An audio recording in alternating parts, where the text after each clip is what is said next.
आज हम बनाएंगे बहुत ही सिंपल स्नैक्स जो कि मशरूम से बनता है और इसका टेस्ट काफ़ी अच्छा है। तो अगर आप मशरूम पसंद करते हो तो ये आपका फेवरेट स्नैक होने वाला है। अब इसके लिए मैंने लिए हैं 2 पैकेट मशरूम्स जो कि लगभग 300 से 400 ग्राम है। तो अब सबसे पहले मैं जो आटा होता है उसको मशरूम्स के ऊपर डाल दूंगा और इससे हम मशरूम्स को रब करेंगे कि अगर कोई ब्लैक कंपोस्ट हो ना तो वो निकल जाए। एक बार जब हम सारे मशरूम्स को आटे से रब कर देंगे तो मैं इनको पानी से अच्छे से धोकर ले आता हूँ। आप देख सकते हो कि ये साफ़ हो गए हैं। अब हम इनको बॉईल कर लेंगे। अब जैसे ही पानी एक बार अच्छे से उबल जाए हम डाल लेंगे सारे मशरूम्स को पानी में। आप सोच रहे होंगे कि मैंने मशरूम्स की डंडी नहीं निकाली और मैं इनको डायरेक्टली बॉईल कर रहा हूँ। आगे बताता हूँ उसका क्या रीज़न है। अच्छा, यहाँ पे हमें मशरूम्स को बस 4-5 मिनट के लिए बॉईल करना है, उससे ज़्यादा नहीं। नहीं तो जो इसका टेक्सचर है वो रबर जैसा हो जाएगा। अब यहाँ पे मशरूम बॉईल हो चुके हैं और ये सीधा जाएंगे बर्फ़ वाले ठंडे पानी में। अब यहाँ पे बर्फ़ वाले पानी में डालने का रीज़न यही है कि हमें इसकी कुकिंग को स्टॉप करना है। अब जितना ही ठंडा हो रहा है हम पालक को भी ब्लांच कर लेते हैं।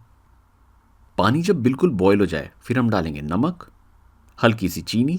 ये इसलिए डाली जाती है जिससे पालक जो है वो ग्रीन रहे।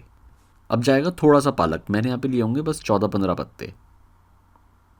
और इनको सिर्फ हमें 15 से 20 सेकंड के लिए ही गर्म पानी में डालना है। और उसके बाद जाएंगे ये भी सीधा बर्फ़ वाले पानी में। लॉजिक यहाँ पर भी वही है बर्फ़ वाले पानी में डालने का कि हमें इसकी कुकिंग को रोकनी है जिससे कलर ख़राब ना होए और ये ओवर कुक ना हो जाए। देखो ये इतनी सी देर में कितना सॉफ्ट हो गया है। चलो वापस मशरूम्स पर आ जाते हैं। अब यहाँ पे हमने मशरूम्स को डंडी के साथ इसलिए उबाला है जिससे इसकी जो शेप है ना वो ऐसी रहे। अगर हम स्टेम को निकाल कर फिर उबालते तो ये छोटे हो जाते, थोड़े से श्रिंक हो जाते। लेकिन अब हम निकाल लेंगे इनकी स्टेम्स और अच्छे से हम स्टेम को निचोड़ कर जितना आप पानी निकाल सकते हो साइड में रख देंगे। और अब जो मशरूम है उनको भी अच्छे से निचोड़ कर उनका भी पानी निकाल देंगे। अच्छा, यहाँ पे मशरूम्स का जो पानी निकाल रहे हो ना वो ऐसे मत निकालना, इसको उल्टा करके निकालना, नहीं तो जो पानी है वो अंदर ही रह जाएगा। तो बस इसी तरह से हम सारे मशरूम्स को तोड़कर पानी निकाल कर साइड में रख देंगे। और आप कोशिश करना जो मशरूम्स को ना अंगूठे की हेल्प से उल्टा करके दबाकर अच्छे से पानी निकाल दो। और हाँ, थोड़ा सा ध्यान से कि ये टूटे ना। अब सारे मशरूम्स को हम पेपर टॉवल या टिश्यू में थोड़ा सा पोंछ लेंगे जिससे जो एक्स्ट्रा पानी है ना ऊपर वो निकल जाए। अब जो मशरूम होता है ना उसका जो नीचे वाला पार्ट होता है, ये जो स्टेम होती है, इसमें बहुत फ्लेवर होता है। तो इसका हम ना हाफ पार्ट यूज़ करेंगे इस रेसिपी में। तो एक बार इन्हें फिर से ना अच्छे से निचोड़ लेना। और अब हम इनको बिल्कुल फाइन चॉप कर लेंगे। अब क्योंकि ये मशरूम के अंदर भरे जाएंगे तो बिल्कुल फाइन चॉप कर लेना। अब पालक को भी अच्छे से पानी से निकाल कर निचोड़ लेंगे।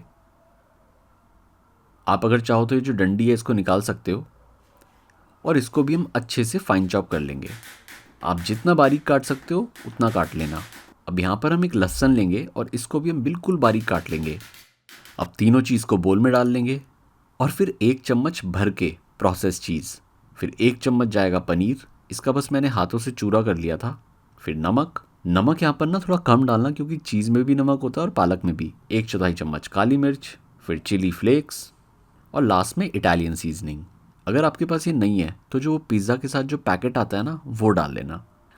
अब अच्छे से कर लेंगे इनको मिक्स। अब मिक्सचर रेडी है। अब चलो हम मशरूम्स की साइज़ के हिसाब से पेयरिंग कर लेते हैं। अब यहाँ पे हम 2 मशरूम्स को पेयर करेंगे, एक तरह से जोड़ा बनाएंगे। ये हम पहले से इसलिए करके रख रहे हैं क्योंकि अगर हम ऐसे ही शुरू हो गए तो पता लगे कि एक मशरूम बड़ा हो गया एक छोटा, उससे ना तो ये अच्छे से फ्राई हो पाएंगे और दिखने में भी अच्छे नहीं लगेंगे। अब आप देख सकते हो यहाँ पे सबका साइज़ लगभग सेम है। अब हम थोड़ा मिक्सचर ले लेंगे और इस मिक्सचर को अच्छे से मशरूम्स के अंदर स्टफ़ करेंगे। नाइस। और अब इसी तरीके से हम सारे मशरूम्स के अंदर इस मिक्सचर को भर देंगे। बस इस काम को आप थोड़ा सा आराम से करना क्योंकि जो मशरूम है ना वो सॉफ्ट हैं, ऊपर से बॉयल भी हो गए हैं, तो ये बस टूटे ना। अब सारी स्टफिंग को हम थोड़ा सा हाथ से फ्लैट कर लेंगे और बस अब एक मशरूम को रखेंगे दूसरे के ऊपर। अब जो टूथपिक होती है उसको मशरूम्स के अंदर इंसर्ट कर देंगे जिससे दोनों मशरूम अच्छे से जुड़ जाएं। अच्छा, ये जो टूथपिक होती है थोड़ी शार्प होती है तो थोड़ा ध्यान से, आपकी उंगली में ना लग जाए। अब इसी तरीके से हम सारे मशरूम्स को सील कर लेंगे। आप देख रहे होगे कि मैं 2 जगह टूथपिक लगा रहा हूँ। इसको ना हमें बीच में नहीं लगाना, एक जाएगी लेफ्ट साइड में और एक राइट। इसका रीज़न यही है कि इसको फ्राई होने के बाद हमें काटना है। अब यहाँ पे जो हमारे मशरूम डुप्लेक्स हैं वो रेडी हो चुके हैं। अब एक जल्दी से स्लरी बना लेते हैं। स्लरी माने मतलब बेसिक सा घोल जिसमें जाएगा 2 चम्मच कॉर्नफ्लावर भर के और 2 ही चम्मच मैदा, थोड़ा सा नमक और थोड़ी सी काली मिर्च। और अब इसको थोड़ा सा मिक्स कर लेंगे और फिर हल्का हल्का पानी डालकर इसका एक घोल बना लेंगे। अच्छा, यहाँ पे पानी एकदम से बहुत सारा मत डाल देना, थोड़ा सा और अच्छे से कर लेंगे मिक्स और ये रेडी है। अब चलो हम अपनी मशरूम्स की कोटिंग कर लेते हैं जिससे ऊपर से बहुत करारे बने। तो अपने एक हाथ को फ्री रखना और दूसरे हाथ से जाएगा मशरूम इस घोल के अंदर और इसको अच्छे से लपेट लेंगे। ध्यान रहे जो घोल हमने बनाया ये हर जगह लग जाए। यही एक तरीके से ब्रेड क्रम्स को चिपकाने का काम करेगा। और फिर ये सीधा जाएगा ब्रेड क्रम्स में। और जो दूसरा हाथ था जो सूखा था उससे हम ब्रेड क्रम्स को हर जगह लगा लेंगे। नीचे वाले तो देखो अपने आप ही लग जाएंगे, ऊपर से हमें बस डालना होगा। और जहाँ से रह जाएगा उस जगह भी अच्छे से लगा लेंगे और इसको हर जगह से प्रॉपर्ली कोट कर लेंगे। अब ब्रेड क्रम्स के लिए यहाँ पे मैंने कुछ नहीं करा, बस 15-16 जो ब्रेड के पीस होते हैं उन्हें ग्राइंडर में डाल लिया था। अब आप देख सकते हो कोटिंग अच्छे से हो गई है। अब ये एक इंपॉर्टेंट स्टेप है क्योंकि ये जो कोटिंग है यही मशरूम डुप्लेक्स को एक अच्छा टेक्सचर देगी। अब बस इसको प्लेट में रख देंगे।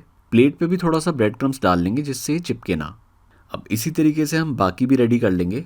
चलो एक बार आपको फिर से दिखा देता हूँ। पहले गए मैदा की स्लरी में, अच्छे से करा कोट, फिर सीधा ब्रेड क्रम्स के अंदर, वहाँ पे भी अच्छे से कोट कर लेंगे, हर जगह से पैक कर लेंगे इसको और बस ये रेडी है।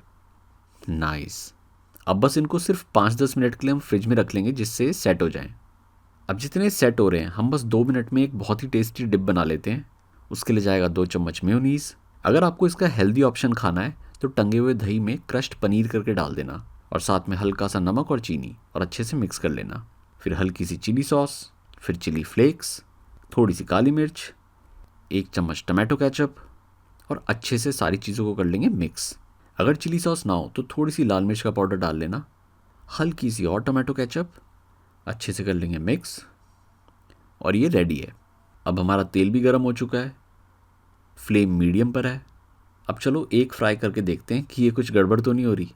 जब भी आप फ्राई करते हो तो सारे बैच को एक साथ मत डाला करो, पहले एक डाल के देख लो कि वो जो आइटम है जिसको आप फ्राई कर रहे हो वो रिएक्ट कैसे कर रही है। नाइस, इसमें तो कोई दिक्कत नहीं आ रही। अब यहाँ पे हम सारे मशरूम्स को हाफ फ्राई कर लेंगे पहले। और कढ़ाई में एक साथ बहुत सारे मशरूम्स मत डालना, बस 3-4। बस जब एक बार हल्का सा कलर आ जाए इसको निकाल देंगे। अब हम यहाँ पे ना डबल फ्राई करेंगे और जब हम डबल फ्राई करेंगे ना तो जो मशरूम है वो बिल्कुल करारे हो जाएंगे ऊपर से। अब सेकंड फ्राई के लिए हम तेल को बिल्कुल गर्म कर लेंगे और मशरूम्स जाएंगे सिर्फ 1 मिनट के लिए। पहले से हम 3-4 पीसेस को इस झारे में डाल लेंगे जिसे हम फ्राइंग सीव भी बोलते हैं और फिर ये जाएंगे बिल्कुल गर्म तेल में। नाइस।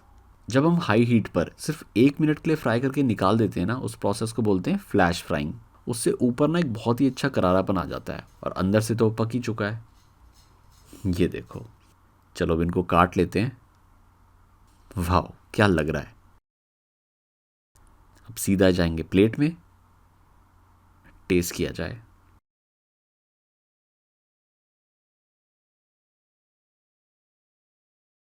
डिलीशियस, शब्द नहीं है मेरे पास। और हाँ, डे 63 ऑफ कॉर्पोरेट बावर्ची सीरीज हो चुका है। सी यू टुमारो।